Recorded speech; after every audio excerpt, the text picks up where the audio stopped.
In this lesson, we're going to take a look at how to use the offset command to create copies of objects. The offset command is located on the Home tab in the Modify panel in the lower right corner. You can also type O, then press Enter at your keyboard. After starting the offset command, the command line prompts you for the offset distance. This can be done by typing in a value or by selecting a couple of points on screen. In this case, I want to create some copies that are ½ inch apart, so I'm going to type 0.5, then Enter. Now I'm prompted to select an object, so in this case I'll select this line, and then I'm prompted to select a point on the side I wish to offset. So in this example, I could offset the line above or below, simply by clicking my mouse. If I want to create additional copies, I can select the next object, and as you can see, it retains that offset value, and I can place another copy. I can also place several copies by using the multiple option. If I select the object I wish to offset, the multiple option appears in the command line. I'll select it, and now I will not have to continue selecting the original object. I can continue instead clicking out in space to create more offset copies. The offset command also works for shapes such as circles, in which case it'll create concentric circles. I'm going to repeat the offset command, and as you can see, AutoCAD remembers the last offset value. I'm going to press Enter to accept 0.5, and I can select a circle and click to the outside or to the inside.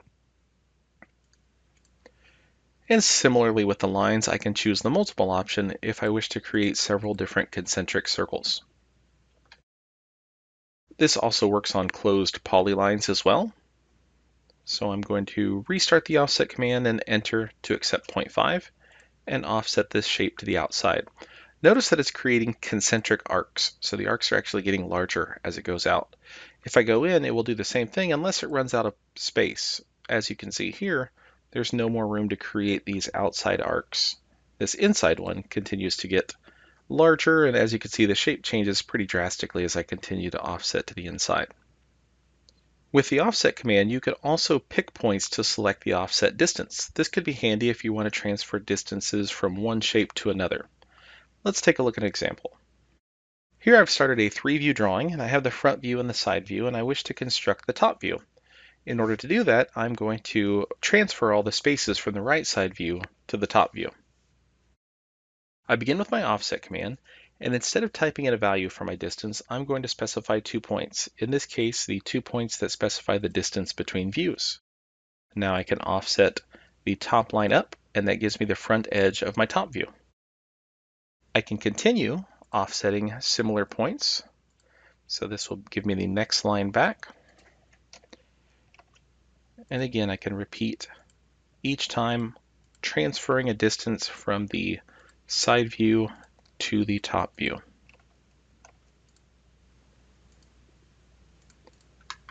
And 1 to go.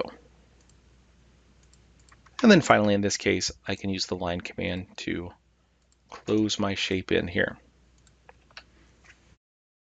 So once more, when using the offset command, you always start by specifying the distance, and you can do that either by typing in the value, or you can simply select a couple of points to specify that value as well. That concludes this lesson on the offset command in AutoCAD.